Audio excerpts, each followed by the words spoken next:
Hi everybody, welcome to another edition of Verses with Leader. Today we are featuring the Digitone II, the second version of the fantastic Digitone synthesizer from Elektron. So yeah, this thing's pretty awesome. It is based around FM synthesis, but one of the best parts about it is it in fact is much more like, well, I should say, has a lot of components of what you would find in a subtractive synthesizer, which is your traditional synthesizer. Therefore, it takes a lot of the pain of FM out of the equation. You still can enjoy all that pain if you like to go and dig further deep in, but it does offer you a very simple solution to get those wonderful, glassy, wobbly, dirty, wacky, awful, amazing tones that the FM synthesizers that we know are capable of. So yeah, it is an amazing machine.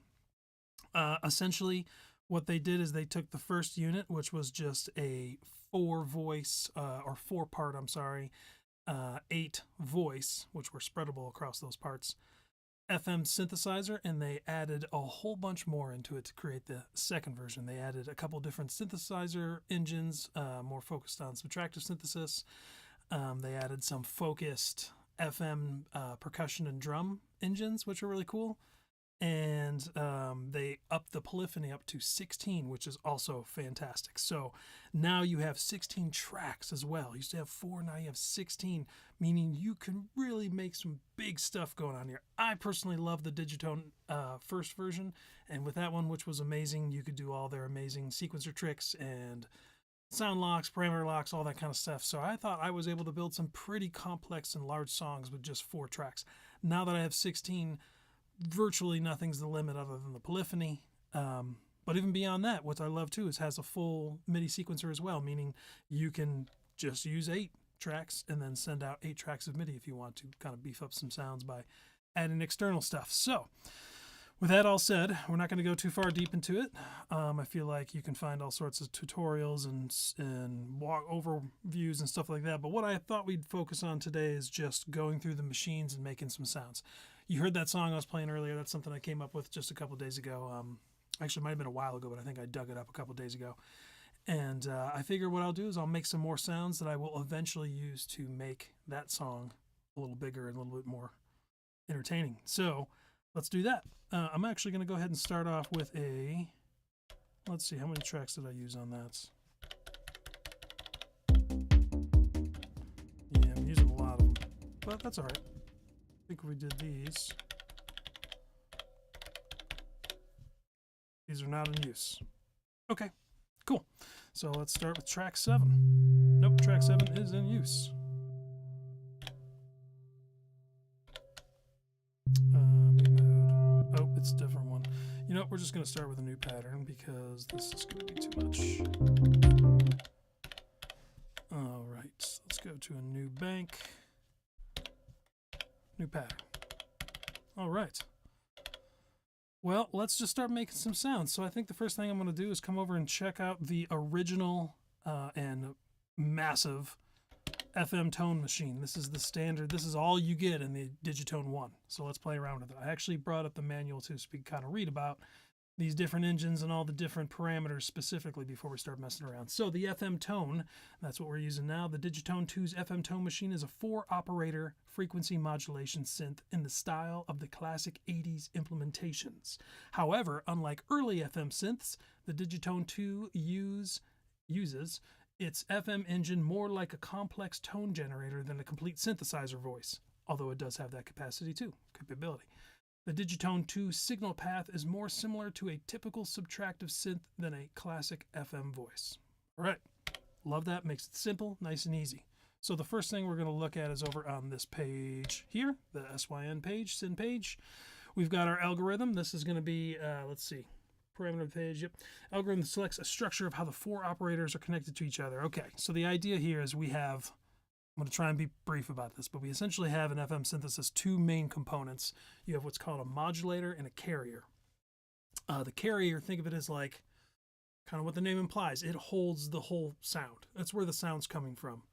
It is essentially the final place, or one of the final places, where the sound is going to then go to the outputs. The modulator is usually an equal kind of machine, but instead of making sound, it is affecting the carrier. Sort of just like an LFO does in a subtractive synthesizer. So very similar concept, but they behave a little bit differently. And the way they actually interact with each other is a little bit different. But the idea here is we have a series of modulators and carriers, and you can kind of see what's going on by looking at this thing in the top left where it says BBAC. The idea here is that these are kind of in a chain. So the very top B would essentially be a carrier, modulator, that is then going into B.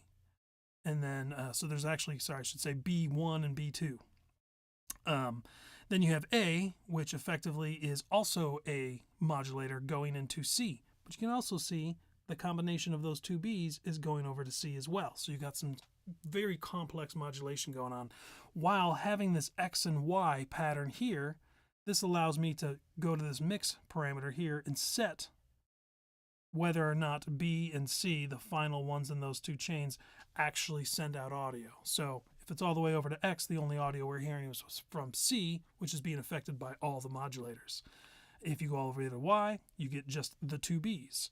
But if you stay in the middle, you get everything. Default is over to X, just to kind of make things a little simplistic to start off with, simpler, I should say. But by no means are you stuck. So we're just getting a very nice little sine tone thing going on here, because there's nothing really going on. The modulations are very clean right now. You can see everything's set to 1, 1, 1, 1. That means they're all sitting at that fundamental bass frequency, which if I believe, yeah, that's a C. All right, so let's mess with it. So we can see real quick our different algorithms. I'm not going to go through them all explanation-wise, but just the idea here is you can change them, and you can change how they interact with each other. They have some good guides in here that actually go through and tell you maybe perhaps which one would be better for a particular kind of sound. I usually just wing it personally, just try to figure out, or even just test myself. Say, all right, I'm going to make one with, you know what? We're going to go ahead and make one with algorithm 3. And you can see here, this one's pretty interesting. The only modulator is A, and it is able to send to C, B1, and B2. So it's kind of the main modulator, the master modulator. And then those are effectively just acting as carriers, so they're just outputting. They're not modulating anything else. One thing I did not mention is you can see how the A has a square, kind of like behind it, it looks like. What that's supposed to imply is essentially audio out and audio in. So A is going out, it's going back into itself. This is where we get the feedback. So even just with these simple, no changes in the frequency settings, you can hear what the feedback does. Nothing. But when we start actually, because all we're really doing is sending that same clean signal back into itself. If anything, it might have increased the volume. I can't really tell. But if we start messing with the modulator or the frequencies here, so let's say A, our master, is going to go up to 2. And what this should do, just I'm not going to go over for why, but essentially it's going to make the octave pitch up. And it didn't. Oh, I guess because I don't have it actually going. Sorry, I forgot A is just a carrier. I'm sorry, just a modulator. So we have to go into the second sine page, and this is where we actually set the depth of these little pathways here. I'm sorry, these pathways here, the ones in between the modulators and the carriers. So A, those little bars going to CB and B2 are controlled by the second page, and this is the depth. So we can hear what happens. There we go. It's a lot more nasally as you add more in there. I'd love for like a little what do you call it? The oscillator? It's like the waveform scanner, oscilloscope. I'd love for an oscilloscope in here so you could actually see what those waves look like. Unfortunately, not yet. So now that we have A representing, let's go ahead and put some of this feedback in there. Oh yeah.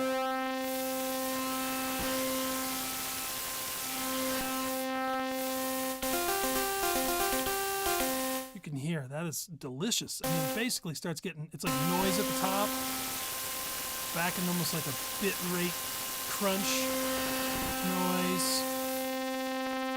A bit of another kind of like maybe the sample rate reduction kind of thing going on.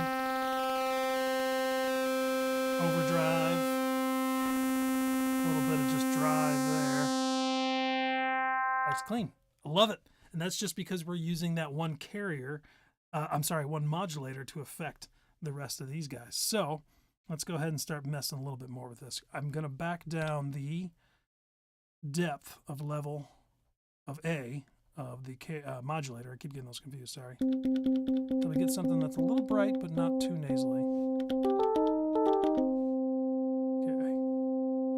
The other thing we get for both of A and B, B is combined because you have two Bs, B1 and 2, but you get a relatively simple envelope, which can be delayed, attack, decay, and then end. So for example, we can run the attack nice and long. Well, here, I'm sorry, I'm going to do it on A so you can actually hear what it does.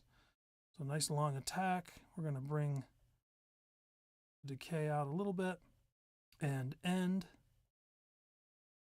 And so what we're going to have happen here, this controls the depth parameter. We're basically going to start increasing the depth all the way to maximum, come back down, and then kind of hang a little bit. It's basically a sustain.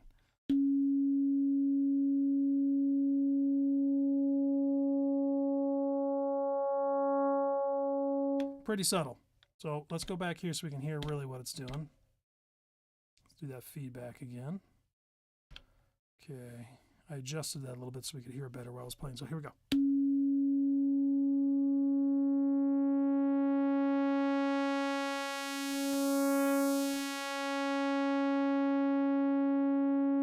So that's what's really fun about this is you get all of these combinations of how to put the oscillators together, the carriers modulator kind of mix, and then you get envelopes to control the depth of how they go into each other. So you can really start pulling some craziness out of these. So one other thing I want to mention too is you can go a little farther. Here's the delay stage. So you could basically have that envelope controlling the depth, but maybe you want it to be completely flat for a little bit and then happen real quick.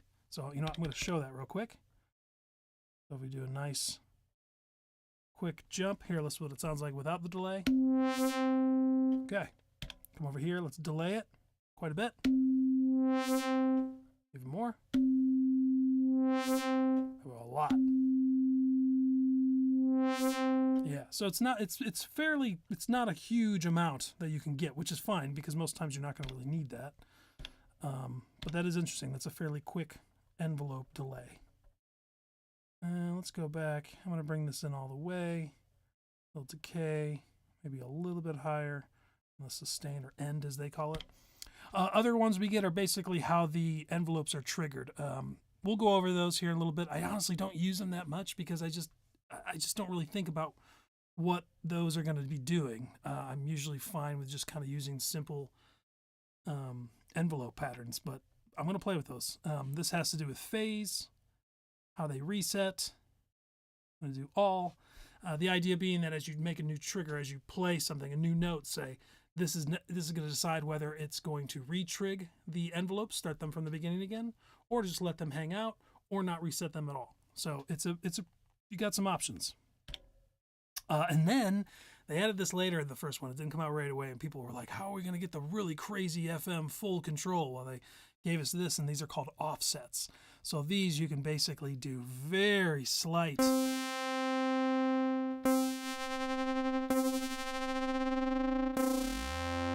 Gives you essentially the entire range from 1, so 0 to 1 or 0 to -1. So think of it like a fine tune, if you will, when it comes to the frequency settings. And so you can just a little bit.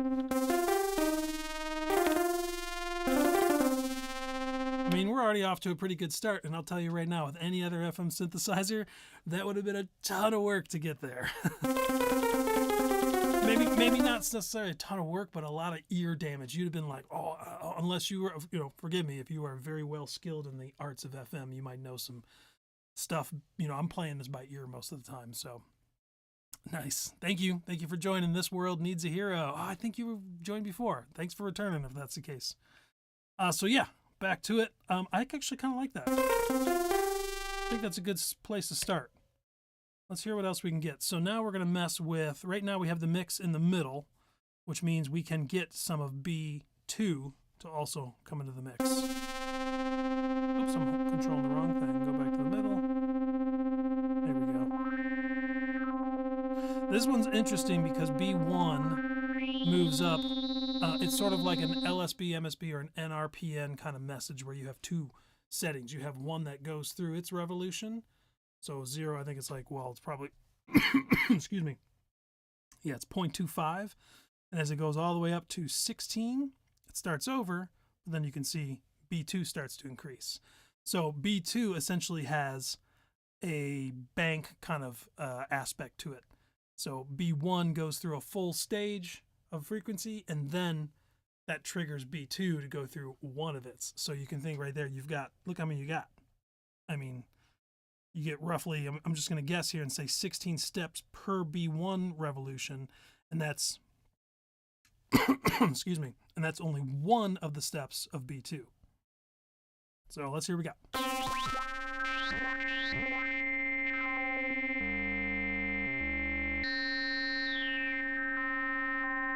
So it's interesting because you can hear B1 is repeating itself. Sounds like an Atari video game. But B1 or 2 is slowly getting higher.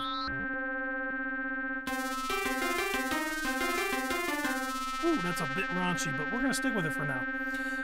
Let's go through some more of these guys because I don't remember exactly how they explain these. So the next thing I'm going to talk about is the harmonics.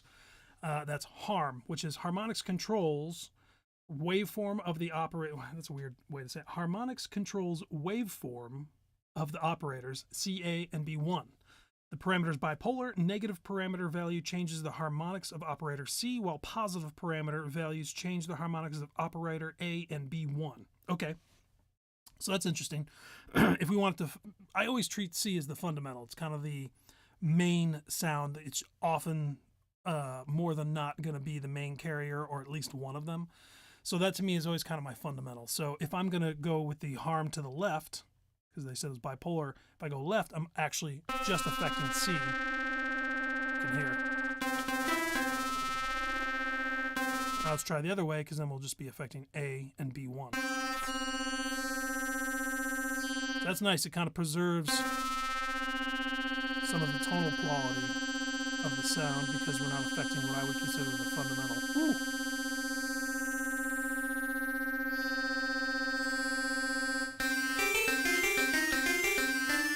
Ooh, that's a rough one, but we're still going with it. We can still make it sound good. Detune offsets the ratio of operator A and B2 up to the parameter value of around 64. The offset is very slight to achieve subtle movement. Above 64, the operators start to detune more heavily. Okay, so detune is essentially doing what we were doing over here in the offsets, but it's a little gentler, and they obviously have a algorithm of their own that they're using, which is going to hopefully preserve some of the goodness of the sound and not just get totally raunchy. We want raunchy, we go to that last offset page.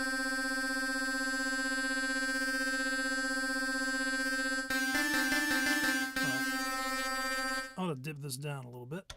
Ooh.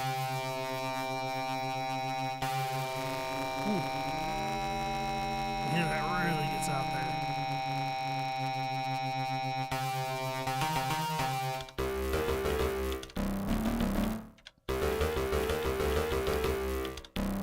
Could be a kind of cool bass sound.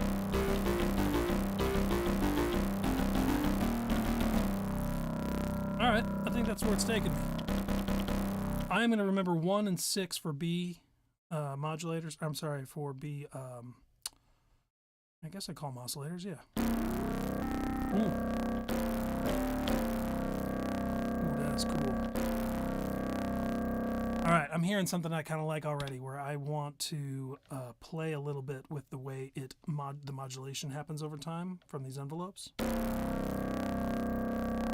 going to stretch that decay out and bring the end down.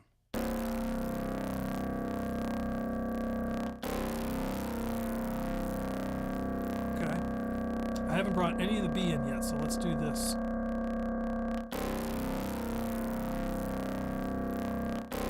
Well, funny enough, I'm just realizing that I'm not going to do anything because both B's are acting as carriers, so we don't need that.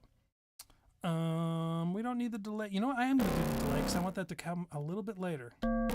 Oh, listen to that. That's right, because the B itself is being delayed. Or the A, I'm sorry.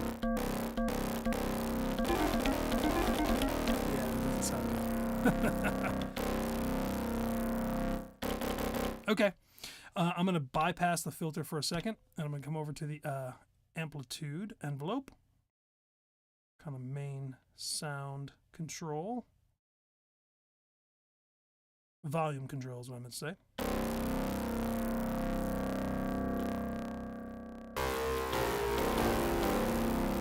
I like how it decays, but if I want to play something faster, that'll just be a big, huge wall of sound mess.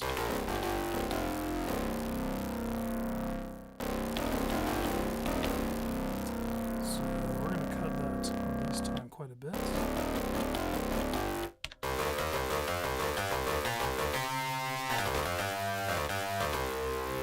What if we faded a little bit on this?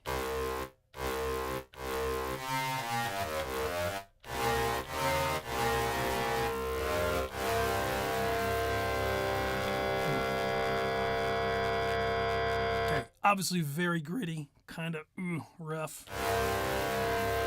I'm going to bring the filter in to try to tame it up a little bit.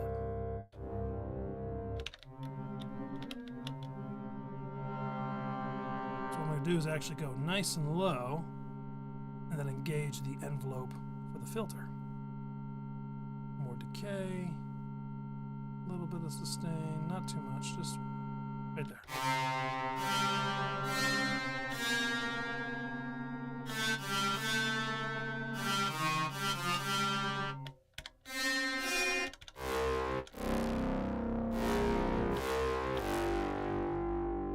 Kind of like that.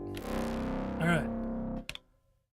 For the rest of the filter stuff, I'm going to leave it all set for now, but we get a secondary filter if we want to do a little bit of EQing, which is nice.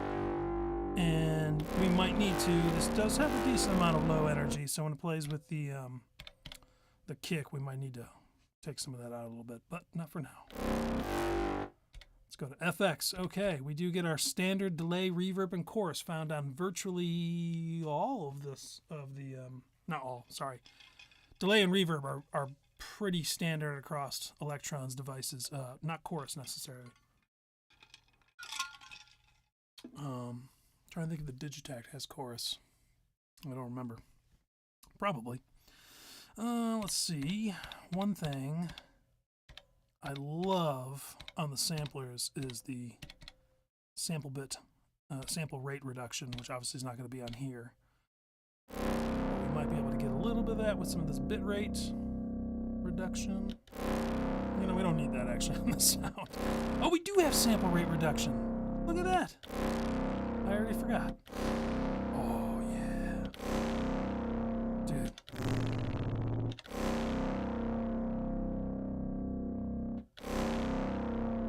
Man, that just sounds so nice. And I'm going to add some delay.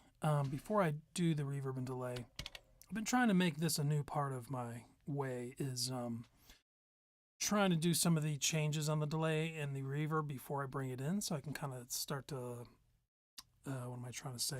So I can kind of start to envision the sound I want and try to program it before I start hearing it, because what I find is as soon as I turn the delay and the reverb on, I'm like instantly happy and I just move on because I'm like, oh, that sounds great, and I move on. But it's like later I have to do a lot of work to figure out where I really want the reverb and delay to be. So I'm going to try and see if I can start getting my way into just thinking about what it's going to sound like and set it before I actually hear it. So I'm going to take back some of the high pass filter.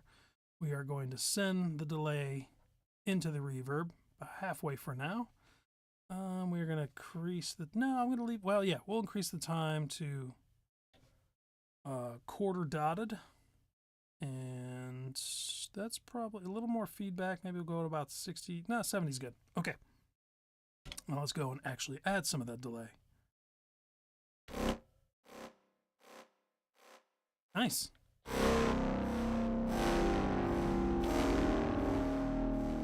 So a little bit too much delay, but I like everything else about it. Yeah.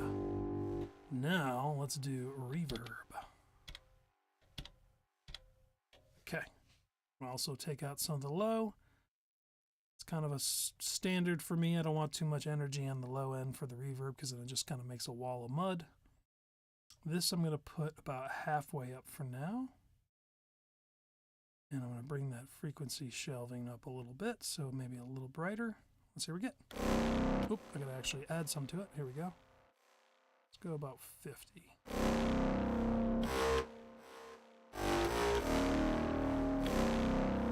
And just for fun, let's go ahead and mess with the chorus. I do love a good chorus on a bass. Let's bring the depth down a little bit. High pass filter a little bit.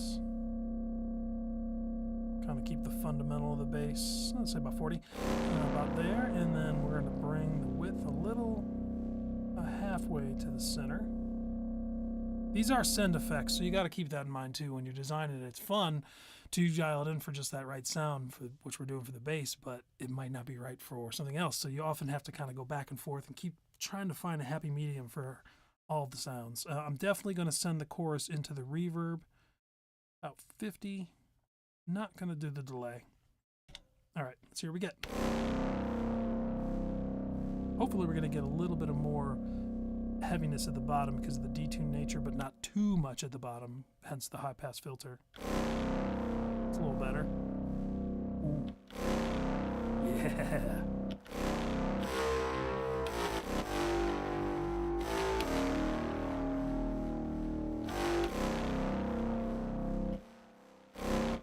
I feel like I gotta have some more release. I just need to play it slower. More. More. Give me more. 66. What does that go long? Oh, it's which is the filter. There we go.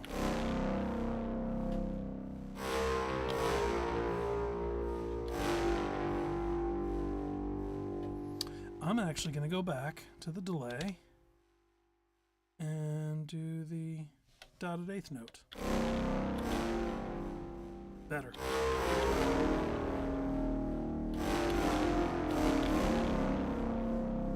That is one grungy sound, but I like it. Let's go back high. I don't think I liked it as much in the higher register. Oh no. But it's got some, you know, some sound effects appeal.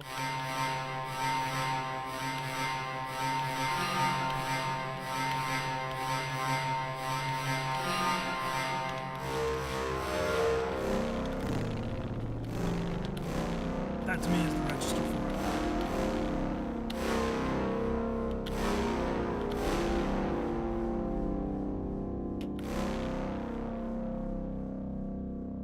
Cool.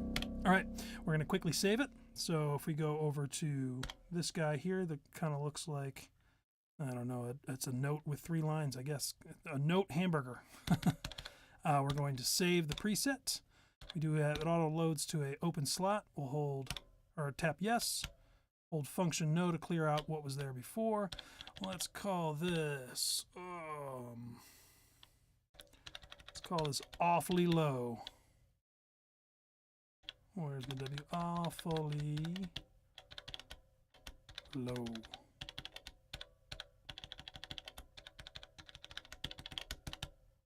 Boom.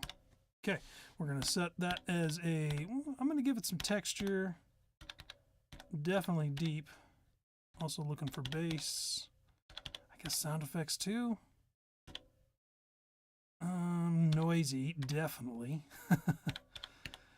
I wouldn't call it dark or bright. It's kind of doing both. Big fail. That's probably good. Okay. Cool. Now, the beauty of this machine is we can recall that later. That's called sound locks. Please look it up in the manual if you're not familiar and you have one of these, because that will totally change the game for you.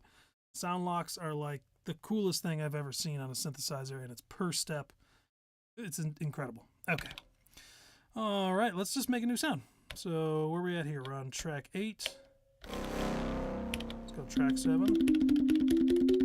No, you know what? We're going to go to track 1, and we're going to mess with a different machine this time. We're going to go with the drum machine. Now, I've created some bass, some kick drums on the Digitone 1 and this guy that I am in love with. They're some of the best synth drum sounds I've ever made. But if you, well, I was going to say put a gun to my head. I don't want to say those kind of things. If you forced me somehow to make it again, I don't know if I could. It is such a complex thing for me to make a good kick drum or a snare drum. There's just so much going on, and there's so much fine tuning to like get it just the way I want it to sound in that moment that I probably couldn't. So let's try, but don't hold it against me if it's not as good as it should be, because sometimes making a good FM percussion, even with the assistance of these machines, can be a long journey. Another great reason to save presets, which I have, and I often use that kick drum. In fact, I think it's the same kick drum on the past 4 or 5 Digitone songs I put out. I just kind of, you know, change it a little bit with the parameters, but for the most part, the same bass sound. All right. So eventually, even though we switched different machines, still giving us the exact same thing. But here's the layout, a little bit different. We're going to have tune. I'm going to go ahead and bring it up. We definitely glossed over some stuff with the other machines, but that's fine. FM drum, that's what I'm in, right? Let me check. Yes. Okay, so we obviously have tune. That's pretty easy. That's our pitch. STIM stands for sweep time, sets the pitch sweep time. Lower values result in shorter sweep. And this has to do with something that when you're creating, say, for example, a kick drum, you have kind of 2 tones happening. You have the batter or the drum, it's called the batter. It's like what you use the kick pedal. The kick pedal, when it strikes the drum, you get a high-pitched transient sound that is because you're hitting something. You know, it's actually hitting something. Then you get also the deep kind of sound, the body. So you're getting 2 sounds that effectively make a good kick drum. And one of those idea for this STIM, this sweep time, is that the pitch, specifically on the transient, is going to happen quick. That way you get that kind of boom, and that gives you that kind of pop, the transient in the beginning. So this is going to give us the ability to find how long that pop happens. And And we're probably getting anything here so far, so we're going to have to mess around a little bit. There we go.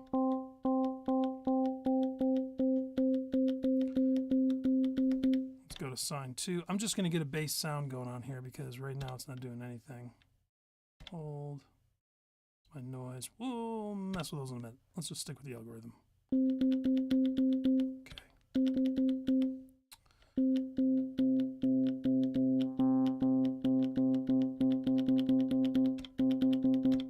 Okay, so I just went to the second page and I add a little bit of the depth. They call it mod here, but it's essentially the depth of the modulation to those respective. These are the modulators going back into themselves or into their own carriers. Unfortunately, it's very small to see the algorithms, but it's A on top, C in the bottom, and I believe it's a B that has the feedback. It's kind of hard to tell, though. I wish you could see that a little better. All right, let's mess with this time again. So you can hear what's going on. Pew, pew. But if we shorten that sweep time, we're going to get that pitch happening very quick, similar to a real kick drum. So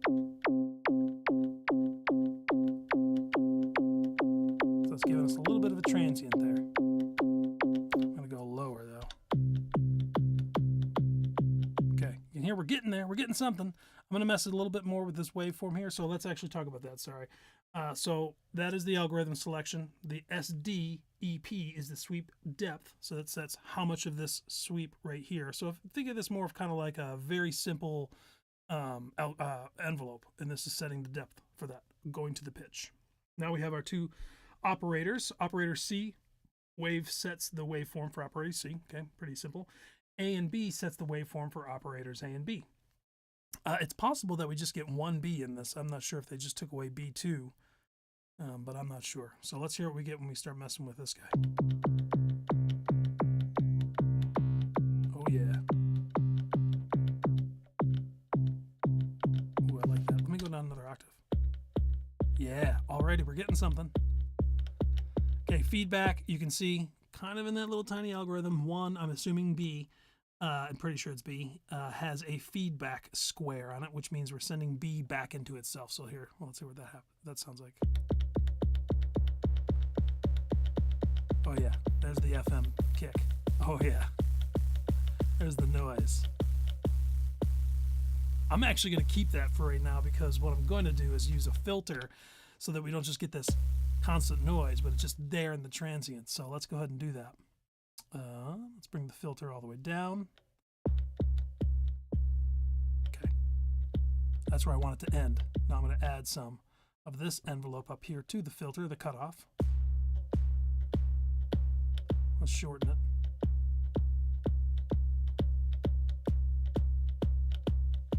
Cool. Now you can hear if I hold this down, you know, unless you got a magic kick drum, that's not going to happen. You're not going to have a continuous sound. So that's why we come to the amplitude. I actually always crank this over. I'm kind of surprised when you select the FM drum that it's not preset for the envelope, the attack on the envelope to be all the way over, because you know, you drum, you want that instant hit. Yeah, there we go. It's got a little nice click to it. So first thing I'm going to do is bring the sustain all the way down, because there is no sustain, not infinite sustain in the kick drum. Oh, sorry, I missed your, what are the between 1 and 2? I've never owned or tried an Elektron device. Oh man, huge differences. Sorry, I missed your question. Mainly, so the first one, I actually talked about this a little bit earlier in there, but I don't think anybody was here yet. The first version is just this basic FM machine here, the FM tone. It's it. So it's just like traditional FM. It's got all the original FM stuff you might need to make FM sounds, but it also does this ability to make it kind of simpler to create sounds with it. So they've kind of mixed a little bit, but you can still do full-on FM with it. And that's it. That's all it's got. This one here has a couple other machines. It has the FM drum, which we're using right now, which is really just a curated version of that FM tone. So it's not really a new synth machine, if you will. It's just kind of geared towards making FM sounds. Makes it a little easier to make them, but it's effectively the same kind of engine. Wave tone is a wave shape. I'm sorry, a wave. Oh God, what do you call it? It's going across the waves. Oh God, I'm blanking. But it's basically scanning multiple waveforms and going across them. Can't think of what it's called. Swarmer is, if I remember right, it's kind of like, it's also a subtractive style synthesizer that's kind of built in the idea of like, you know, a bunch of oscillators kind of coming in and being like a big wall of sound noise. Wavetone, what am I trying to say? Wave. Oh man, I can't think of it. But it's essentially what you're doing in the wave state for Korg, which I have back there. It's the idea that you're blending through multiple different waves, and those waves can be wildly different, or they can be similar and be subtle. I cannot think of what it's called. Oh, let me look at my synth here because it has it right on there. Wavetable synthesis. That's what the wavetone does. Okay.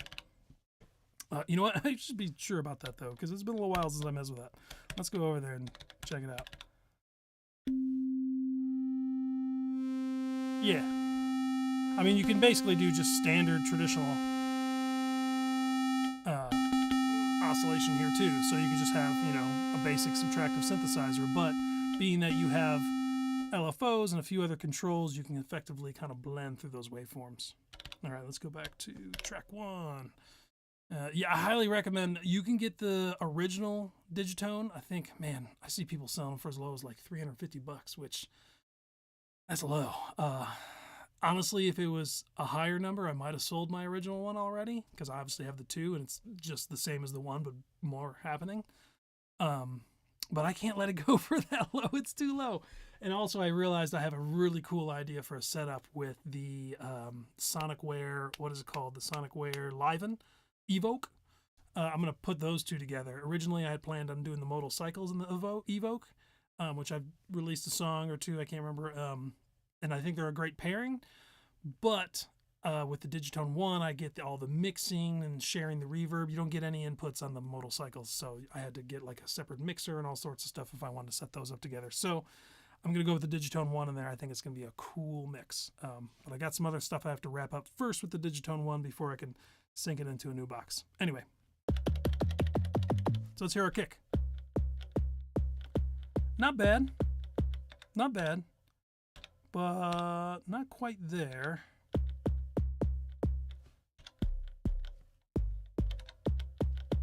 Maybe a little bit more filter. Oh, yes, yes, yes. So I think that's not too bad of a kick. Doesn't have a whole lot of oomph underneath of it yet, so I might be able to fix that in a moment. But I'm going to keep going here. Now we have a few more options. So we have a hold right here, which holds the body. So this is kind of affecting before you get to the filter and the amplitude. This is before you get to their stages, their envelope stages. You get a little bit of an envelope action here. Hold, listen. Let me crank it. Unfortunately, you're not hearing much because the envelopes are kind of zapping things quicker before this body really does much. But it's subtle, but it's there. It's a little fatter when I add more to it. Just barely. All right. Let's look at the notes for this stuff here, because there's some things. Oh, I'm sorry. I missed a few things back here. Let's go back one more. So we talked about feedback. That was the B modulator feeding back into itself. Fold. I'm going to read it off of here. Fold sets the amount of wave folding of the body part of the sound. The noise and transient parts of the sound are excluded. The wave folding increases the complexity of the wave and creates a more overtone-rich sound. That's what we're missing, probably. Let's hear.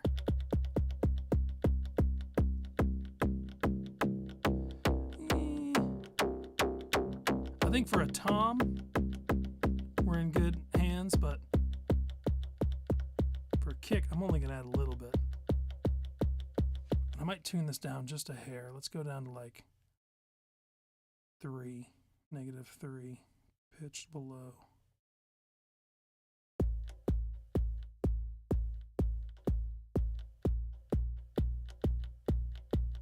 A little too much bounce almost in that.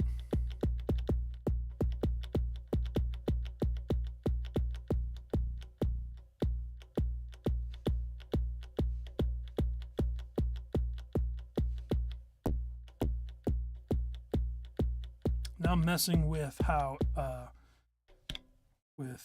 back here, how A, the carrier A, sorry, I keep mixing those up. The modulator A is affecting C, the carrier. If I come here, this is basically giving me the ability to route how much of that sound's coming in and through this little simple envelope. I'm going to put more noise and then do what I just did there too. Oh yeah.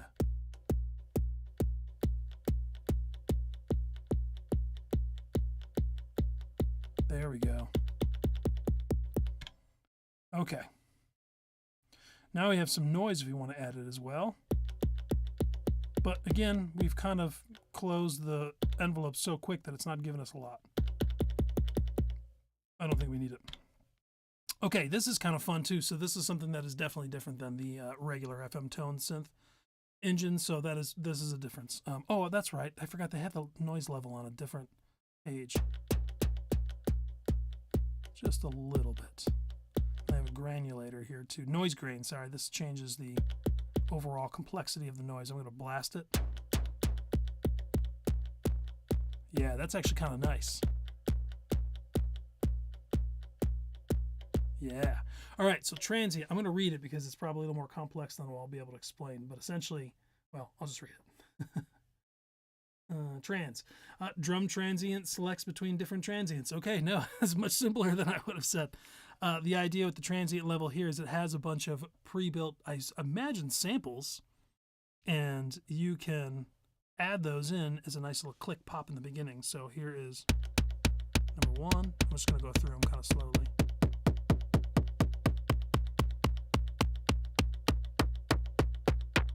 I'm hearing one I like already early on. Ooh, that's a good, like, crummy garage bass. Too much. We're obviously out of kick area. You're hearing claps and snare hits. So let's go back to the beginning.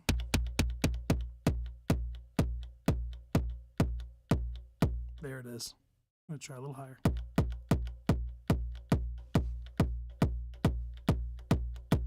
Cool. You know, we'll probably mess around a bit to try to make that a little, depending on where the song goes. But it's carrying its own right now. There's a little bit too much body delay. You can hear it kind of dragging. I need to get that out of there.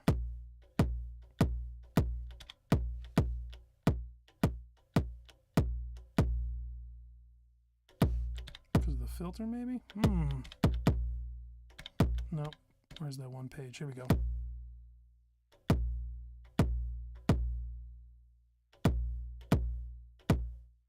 There we go. So these are the body. So you can hear we have controls for that kind of higher, noisier part, which is with the sweep, pitch sweep, and time and depth we're doing. This gives us control of the lower body of it here. So if we crank it, very long. But I'm going to shave it down to pretty short. And then you have the decay. So we can crank the decay. Very long. I think about 45? Nope, more. 63. Yeah, I don't know. It's a decent kick sound. I think if I come over here and start adding some effects like some overdrive. Nah. No, that kind of destroys it too. Chorus can be fun, but having a chorus on that bottom can really kind of mess with the balance, in my opinion. All right.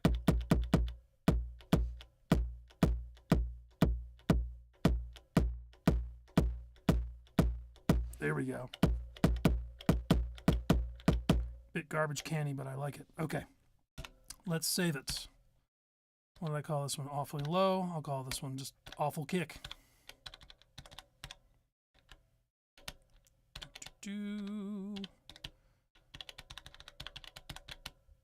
Oops.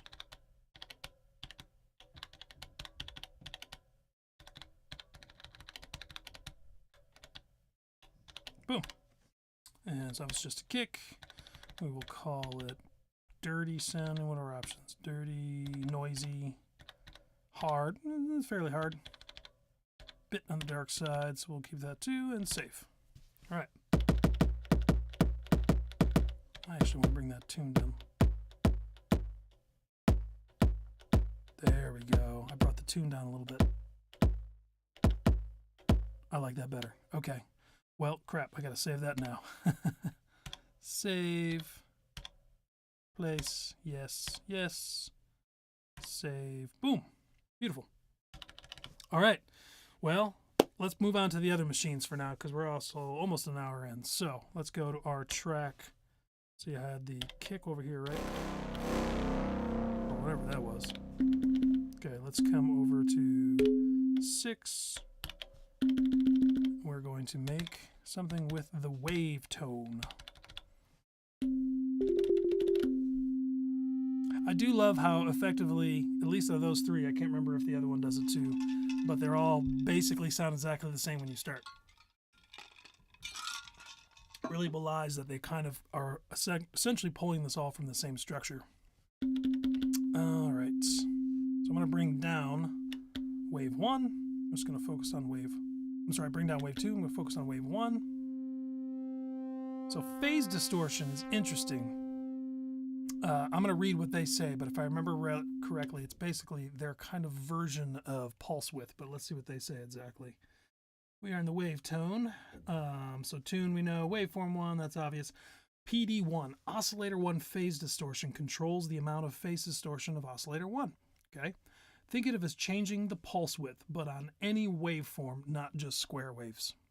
I don't know why they don't just have, I don't know. There's probably a good reason that I don't know of, but you'd think pulse width would be on everything, because why not? But this is their version of, they call it phase distortion.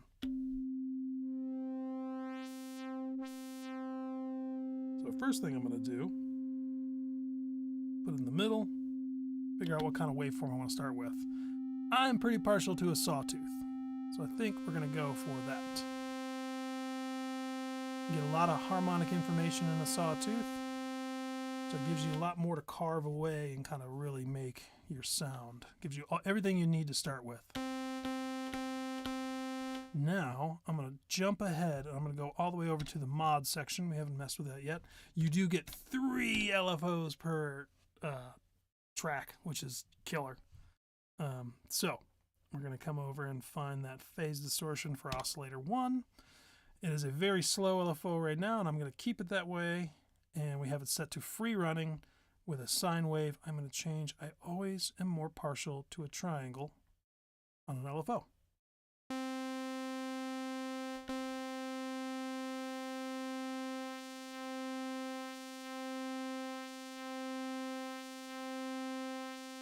Increase the speed a little bit.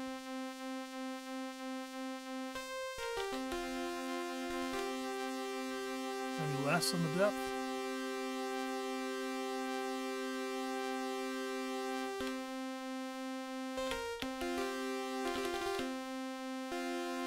Yeah, there's like a nice push and pull.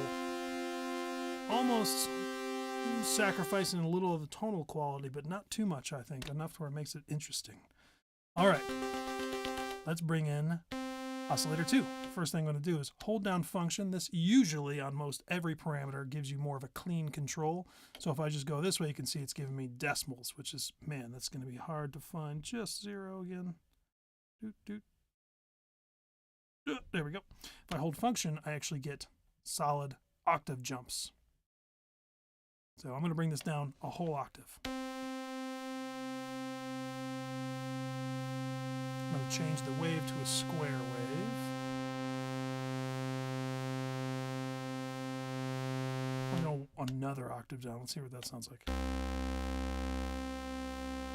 Yeah. Might have too much already going on the low end, but I'm going to keep the sound like this for now. We're not working on the song yet, so let's hear a little bit of pulse width, or I guess phase distortion.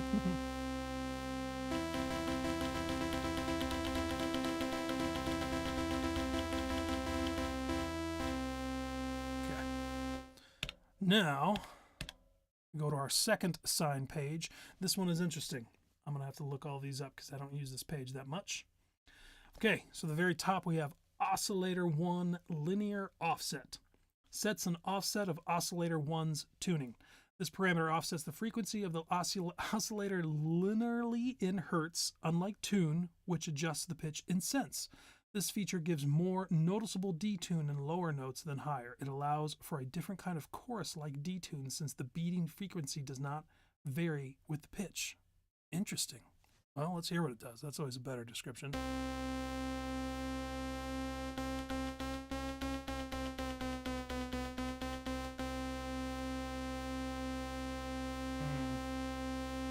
It might be good to modulate, but I don't hear enough because of that detune effect that's already happening. I feel like only when I get into the extreme area do I really hear it.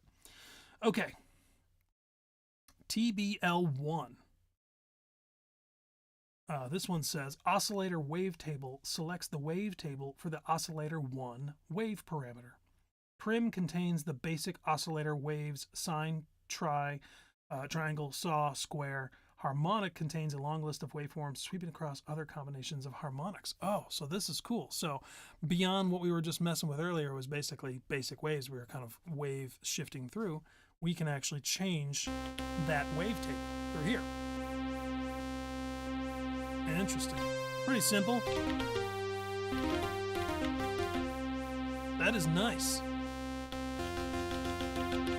Ooh, yeah, there's definitely a nice little chorus sound going on. Ooh, I'm keeping that. Sorry. All right, let's read the next part. Mod, oscillator modulation selects how the two oscillators can interact with each other. The settings are off, ring mod mode, fixed. Oscillator 2 does not track note values, and hard sync. Okay, so since we're not doing drums, I'll probably avoid the mode fixed, ring mode fixed. But let's hear what ring mode does. Okay. Yep. Ring modulation is a very acquired taste. Oh, I love hard sync. Hard sync in a nutshell is this idea: if you have two waveforms and they're kind of doing their thing, it's going to force this second waveform, for example, to match the first waveform when it resets. So you might have like a sine wave going up and then down, and then you play a note and it resets.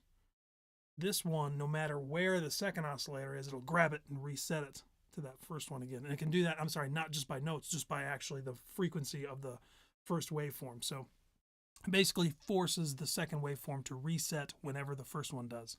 And with the right kind of parameters, you can change how they're reacting so you get that kind of warble, but then it tightens. Warble, tighten. So pretty cool. Let's hear what it sounds like.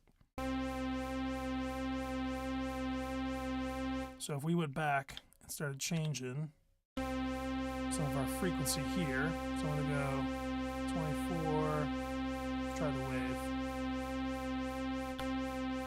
No, we're not hearing much there. Oh, here we go.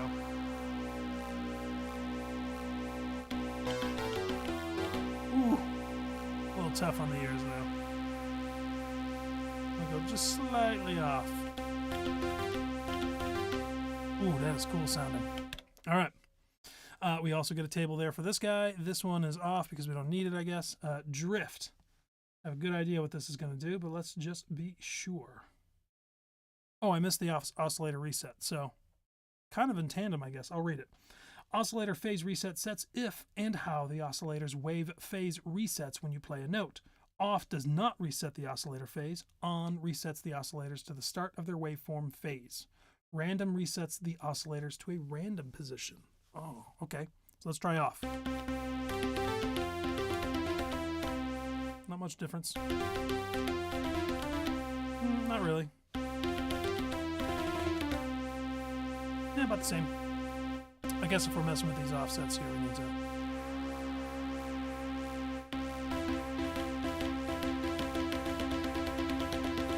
Yeah, I have to get in some real complex sounds to start hearing that more.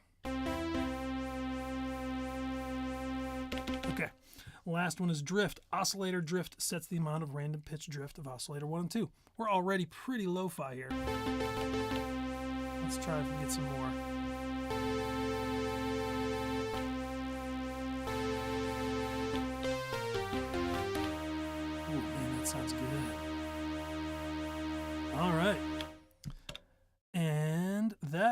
is almost it. Sorry, not there yet. We also have noise. And what's really cool is we get a separate, relatively simple, but very worthwhile envelope. Attack, hold, release. Or decay, maybe. What do they call it? Attack. Yeah, decay. Attack, hold, decay. And the idea being there is that it holds that amount there for a little bit, and then it starts fading down. So here we can crank this up, we can really hear what it's doing. So, more hold, okay, cut that off, more decay. I'm going to bring the noise level way down.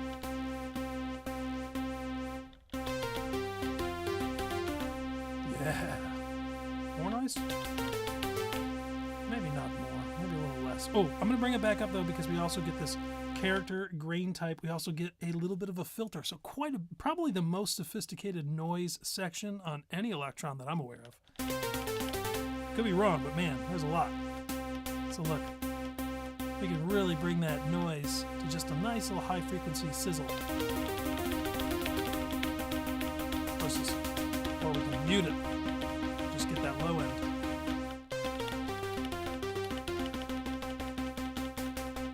That's awesome. I'm going to bring it back to normal so we can hear these next parts, and I'm also going to read these because I won't give them the proper description. So this is type. Noise type selects between 3 different types of noise: grain, tuned, a sample and hold that tracks the pitch, and sample and hold. So cool. And I'm going to go back one more here. Character, which is the next parameter. Noise character changes the character of the noise. The effect of the parameter vary depending on the selected type. Grain, character sets the density of the grain, from white noise to very grainy. Tuned, character sets the bass tuning of the sample and hold that are then tracked by pitch. I might actually use that one. I think that might be a better. Sample and hold, character sets the fixed tuning of the sample and hold. Okay, so we're going to go with tuned, I think. Let's try that first.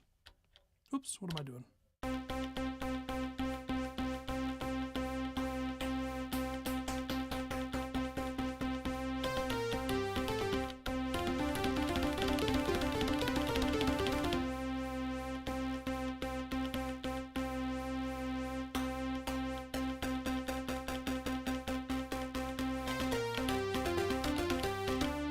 Okay.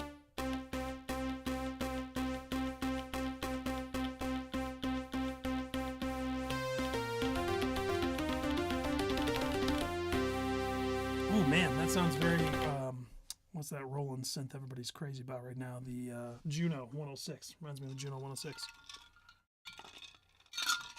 All right. Basically, that brings us to the filter, amp stage. All these filter all the way over are all the same pretty much for all the synth engines. Just the syn pages are going to be different. So with the filter, let's hear what we can get a little bit of resonance on this with obviously a little bit of cutoff.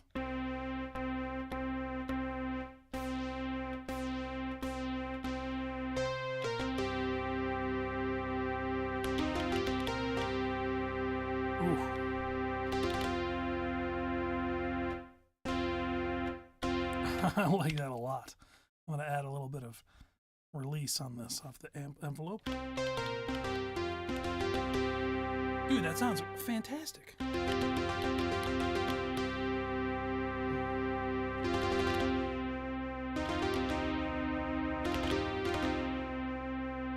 I love that.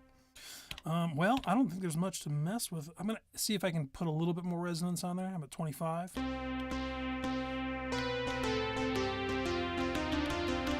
Yeah, I actually like it with a little bit more. Okay, not going to mess with a good thing. Amplitude, we just messed a little bit with the release, but I think we're pretty good there. Just so you know, you can always change the mode. You get the awesome AHD, which is really good for percussive sounds, or you just stick with the traditional ADSR for your envelope shapes.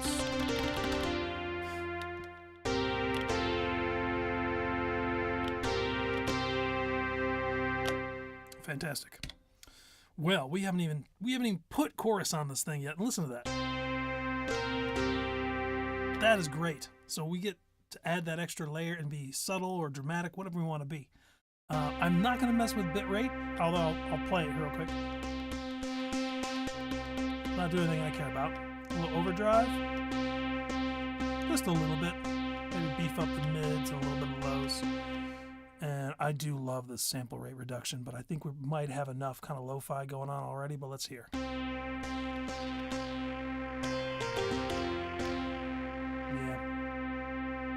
I honestly use that a lot as a performance effect just because I love when that kind of crunches down on all the tracks. Oof, sounds so good.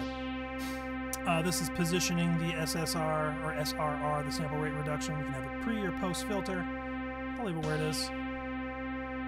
Of course, our delay and reverb and chorus. So I'm going to do what I did last time. I'm actually going to go into the delay, see if I can set something I like before. I'm actually... Oh, because we already set it for that other track, so it's kind of good where it was. Let's hear what it does with this guy. Yeah. I know in general, like a good mixing strategy is to use a single delay and reverb just because you kind of keep everything together in its space. But it would be nice eventually, well, I don't think they'll ever happen on these, to getting effects on per channel. I mean, maybe. But the Tonewerk has got it down. They brought that back because effects on individual channels was actually the norm with the Octatrack. That was the, you know, the big guy back in the day, still is. And you could basically put two effects on every single track, and then you still had master tracks. These ones are just sends, the smaller digiboxes. So I don't know. It'd be cool to see an update for that if that's ever possible. I don't know. It might not be part of the structure of it. But nonetheless, it can be a little limiting sometimes. But anyway. Okay, we're going to bring a little bit of the reverb in that we already dialed in for that last sound. I'll crank it and see what we get. Very nice.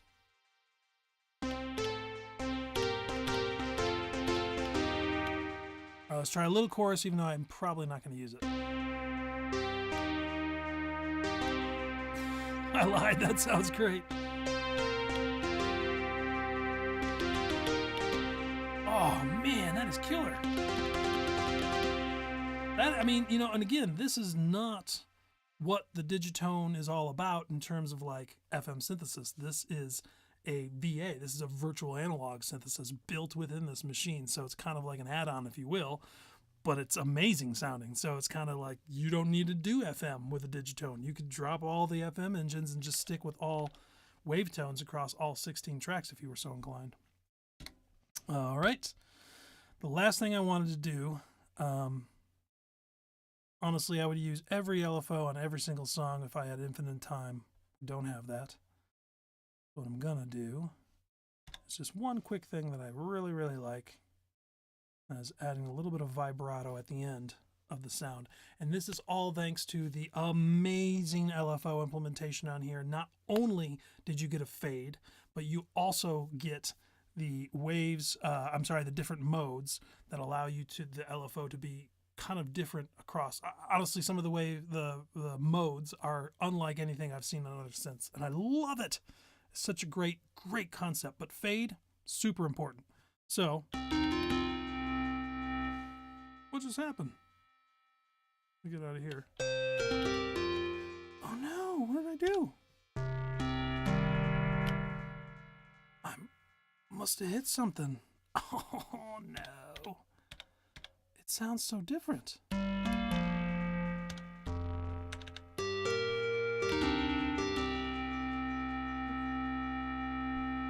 Yeah, my waveform here was a triangle or a...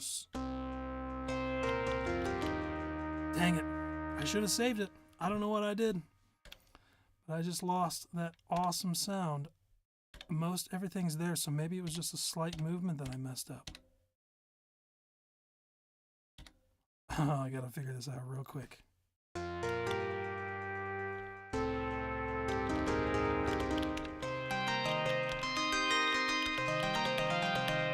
Man, where did all the fun grid go? Very strange. I must have done something, obviously. But I don't know what it is. Nothing's sticking out to me than this waveform was different.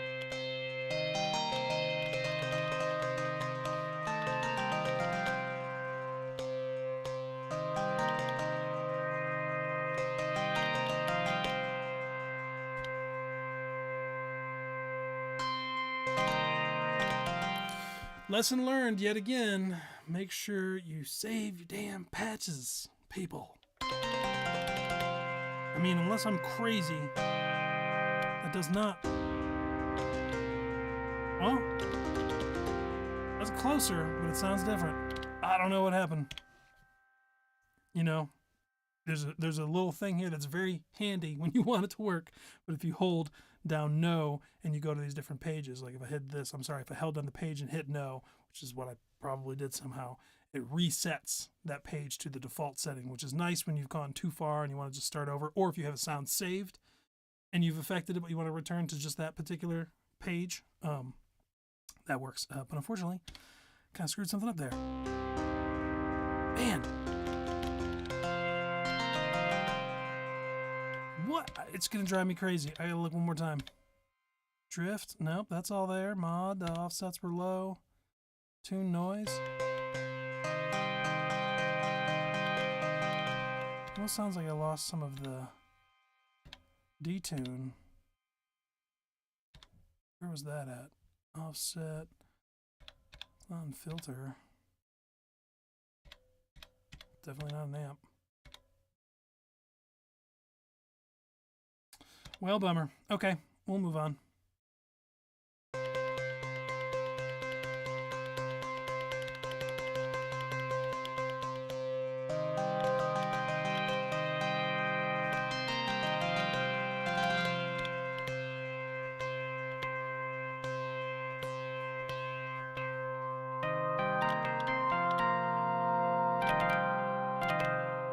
Okay. Lost it. Whatever. Let's see.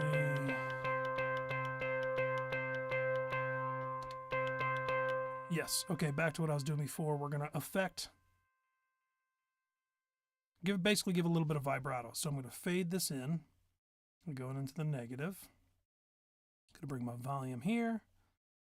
And we should get a nice little vibrato action to start off with. Yeah.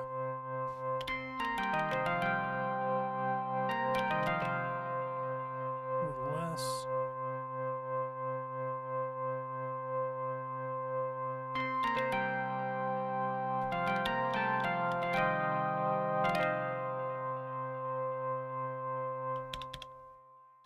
Oh, I'm still so sad about that sound. Ooh, but that is pretty cool.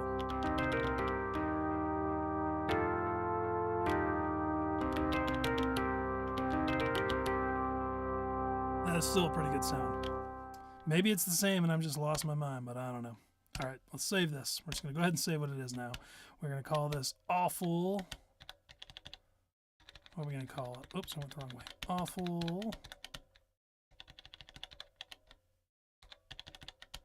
Let's call it 106. Boom. All right, this is definitely... it's a bit evolving, but... yeah, why not? And expressive, sound effects, arpeggio. Here we go. Glitch, hard, noisy. It was noisy. It's not so much anymore. Did something to it. I'm going to say dark. Say vintage.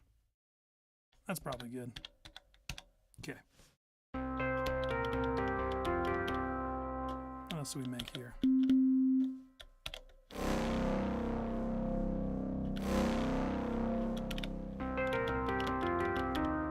Definitely a lo-fi song coming up here.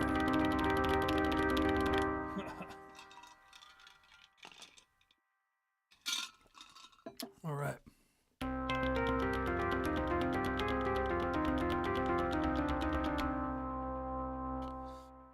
Well, what are we going to do next?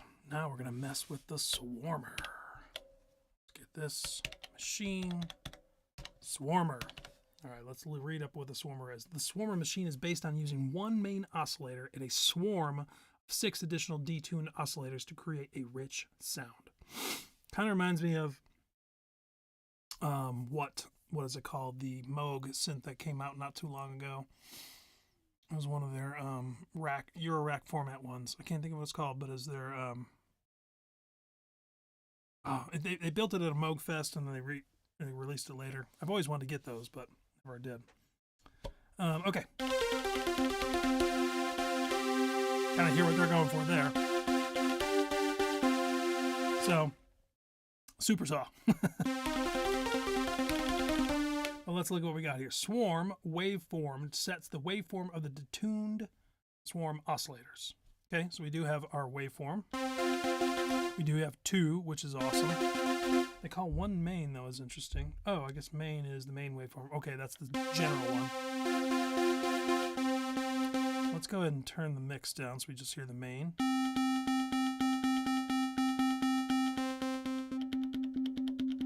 So a basic VA again, but this time we get the swarm.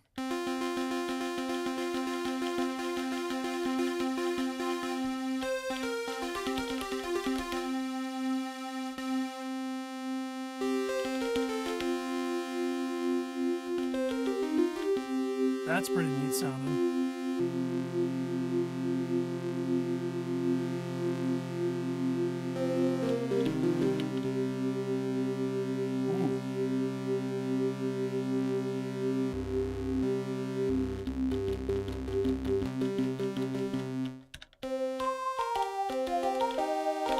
Okay. All right, let's go into this animation. Swarm animation sets the modulation amount of the swarm oscillators. The swarm oscillators are modulated separately in pairs by hidden LFOs running at different rates. Okay, so it's just kind of a madness knob. Lastly is noise modulation, sets the amount of noise modulation of the detuned swarm oscillators. So we have two modulations going on here.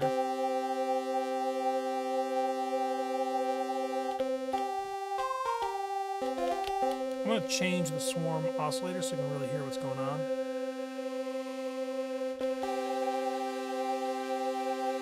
Let's go ahead and turn. Oh, I can't turn the main one off. It's just got to be there.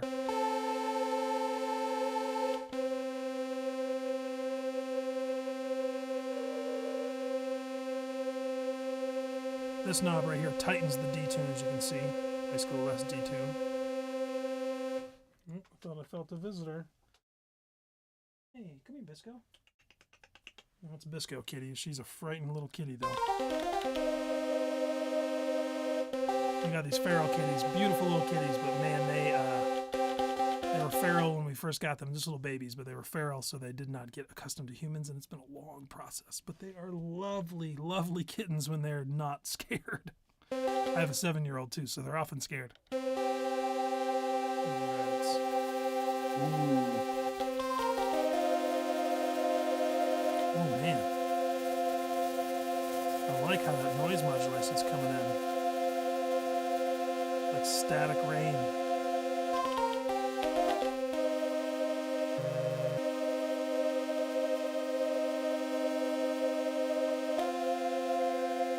I'll go back to that sign for the swarm.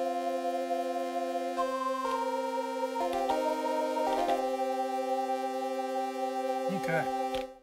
Let's see what else machines. Oh, we just have that one page with the swarmer. So very simple. A lot going on in there, but very simple amount of parameters to mess around with. Filter. Okay, everything's going to be the same as before. Let's go ahead and find our nice. Okay,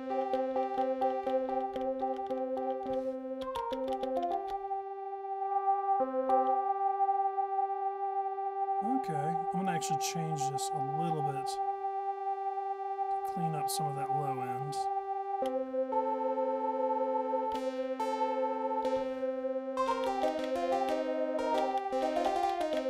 Okay, we're going to come over to the amp and we're going to turn this into a pad. I'm hearing a pad. So I'm going to boost the attack, or I should say lower it. I'm not really sure. No, it'll be boost it, which means we're going to slow it. And keep our decay pretty even. What are we at here? 66. We're going to go maybe like 56. Bring the sustain down about there. 79, 80. Release nice and long. Maybe do about 75.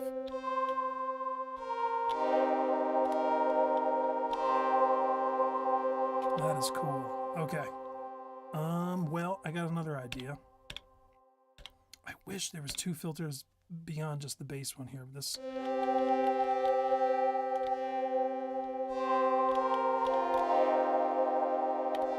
I really want to cut out out some of that middle frequency, but I'd have to sacrifice. Well, that's not so bad.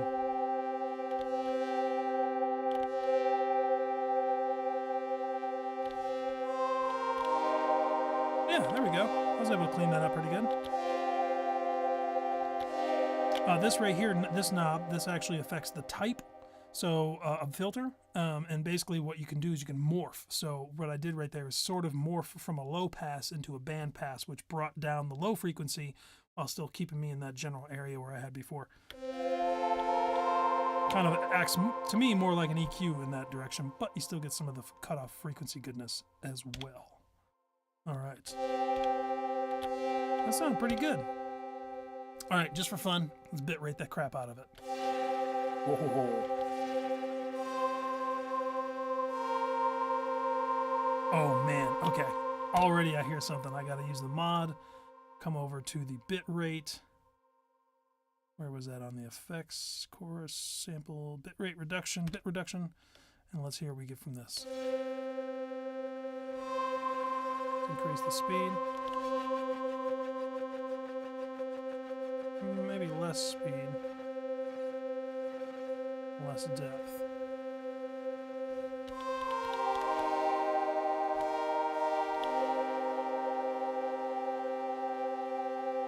Okay. I'm going to fade it in too.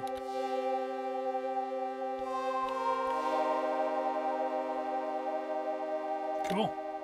All right, back over to the FX. Little overdrive, let's hear what we get.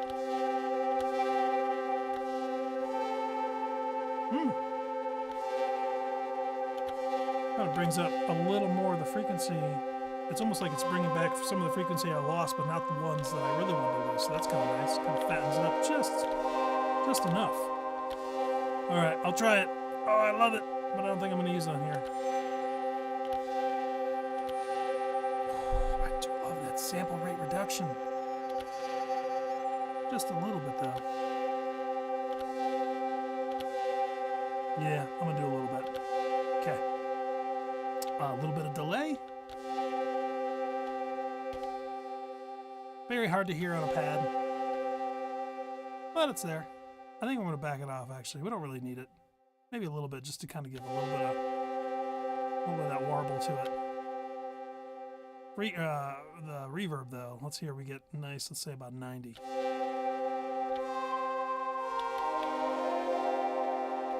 And, of course, we got to try a little bit of chorus.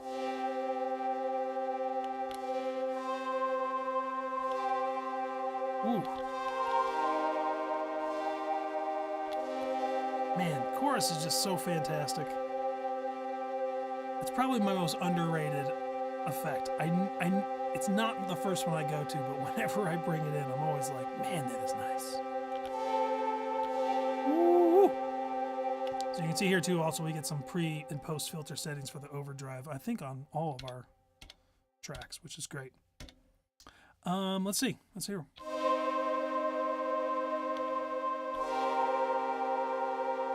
We need a little bit of movement.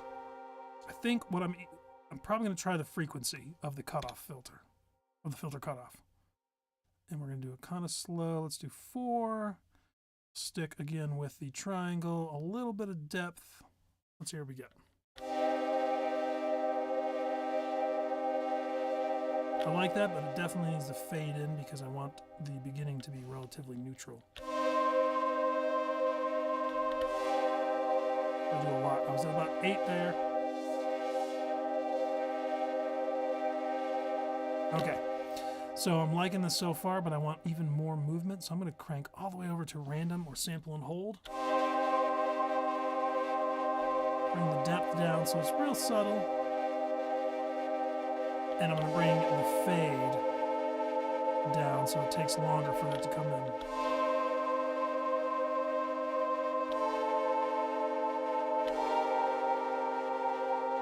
Ooh.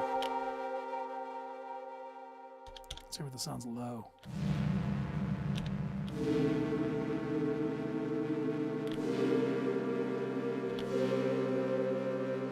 Ooh, it's got a nice little kind of choir feel because of those bunch of those sine waves in the back end.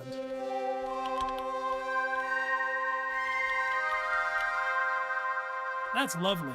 I like that sound. That's a keeper for sure. Okay, let's save it before I do something silly. Perform kit out. Now what I meant to do. Save. I'll make sure it didn't lose anything. I wonder if maybe it's, no, doesn't matter.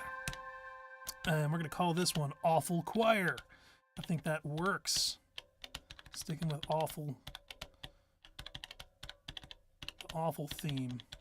I think I already came up with the name of this song that I'm going to make with this guy. All right. That is definitely a pad. We'll call it evolving. Chord, I mean, I don't know. Not really. Pad, yes. Texture, sure. That's probably it. It's definitely noisy. It's definitely atmospherical. And it's got a bit of vintage tone to it. All right. That's enough.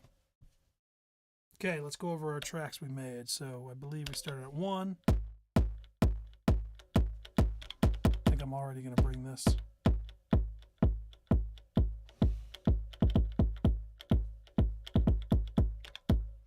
What I really miss about having a genuine second filter is the trick of doing a high pass filter on the kick and going all the way down so you get to that real fundamental frequency and boost it a little bit. And man, you can fatten a kick instantly. Very nice trick.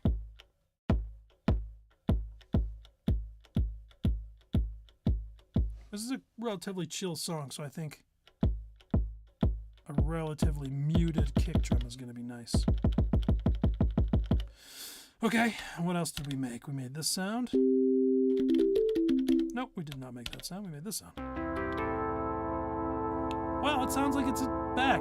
I think maybe I was just, I don't know. Who cares?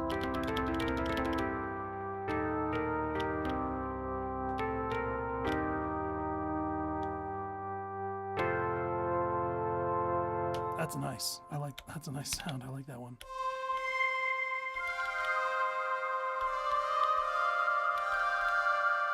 That is a lovely sound. Woo, man! I was thinking of making these sounds for the song I was playing earlier, but I think this might be its own song, or maybe I have to start somewhere and really mix those two parts together. I don't know.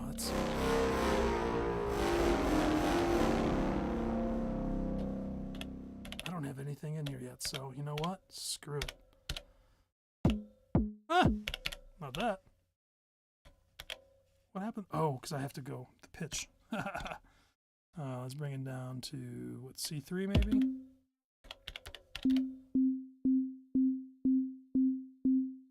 Oh, it's not going to do it? Well, that's weird. I guess I must have said it already. Wait a minute. What is going on here? Track 1. Okay, jeez.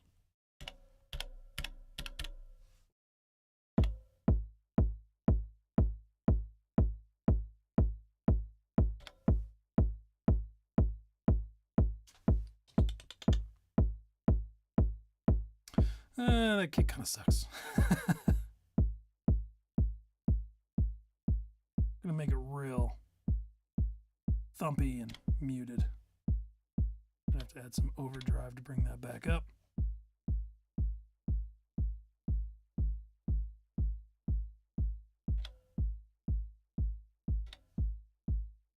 Mess with the filter frequency a little bit.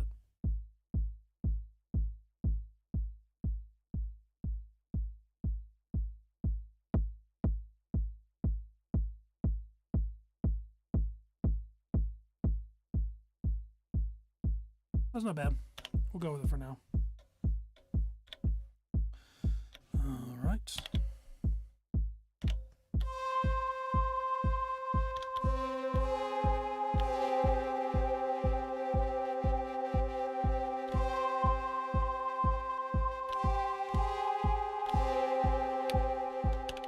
Okay, we're going to set different lengths per track. We go all the way up. We do get 8 bars, yay! And you get 16 bars in the tone verc. Holy cow, that's amazing.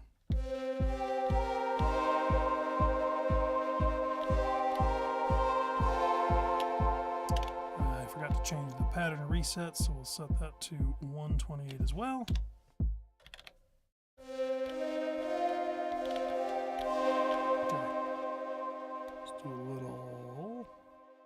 see, where is it? Nope, that's not what I want. Metronome. We're going to kick up tempo up to about 124, 125.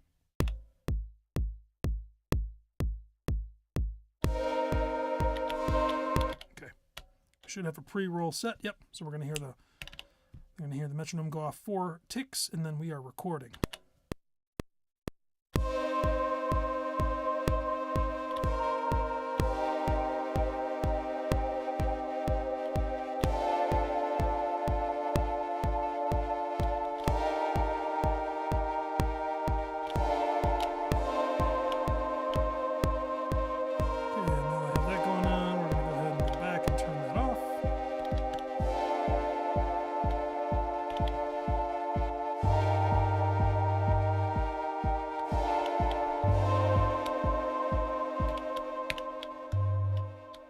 That's why.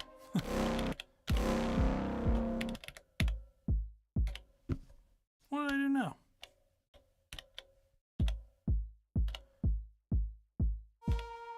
Oh, there we go. So I didn't realize I was a little bit off on that. So because it was before the bar actually started, it didn't play. There we go.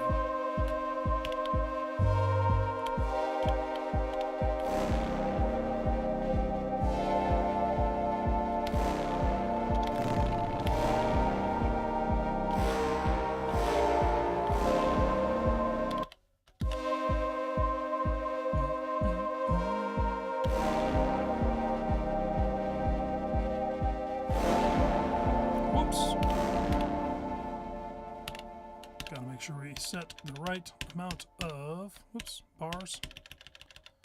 Boom, 8 bars. Okay. So I'm just gonna let it play.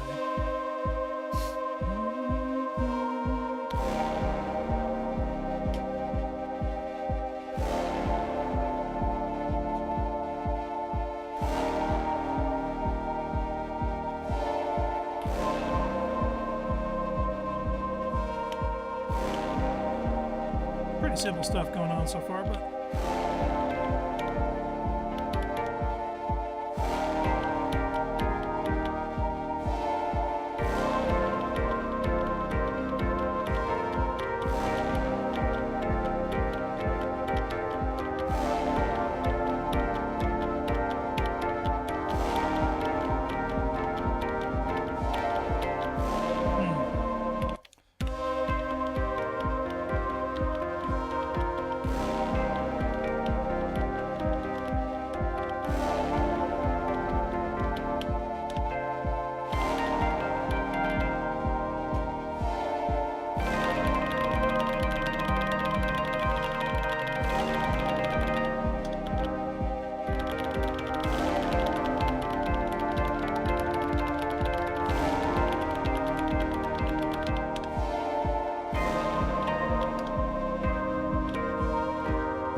I just want to hear that by itself.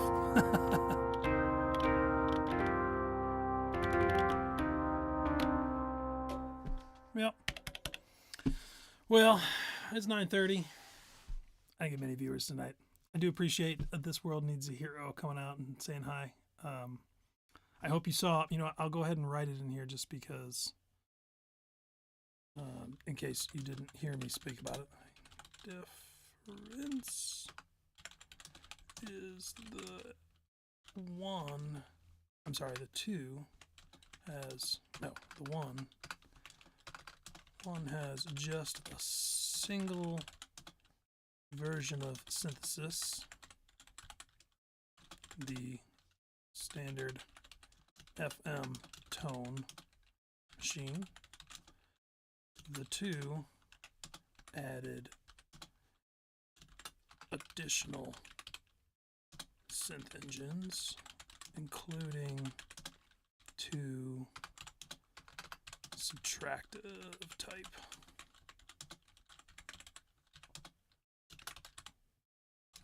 They doubled the polyphony. Oh, guess I can only write so many things. That makes sense. They also doubled the polyphony. God, I can't type. And what else did they do?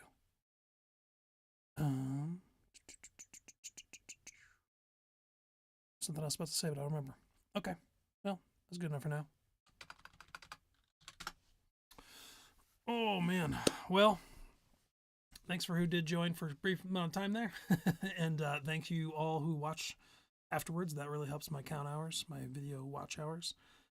Yeah, so I'm gonna continue doing these for a little bit longer. I'm hoping to hit 1,000 subscribers soon, and then I'm gonna really start buckling in and try and do some research and see what everybody wants, what you guys want to hear from me. I like doing this kind of stuff, but I want to do something where people might want to engage more and have some fun and converse and all that kind of stuff. So maybe I need to mix it up, change some things around. But anyway, thanks for checking it out. I'm going to try and put out another song here by the end of the week if I can get it done. Those seem to do pretty well. And yeah, if you enjoy what I do, like and subscribe. Thanks, everybody. Have a good night.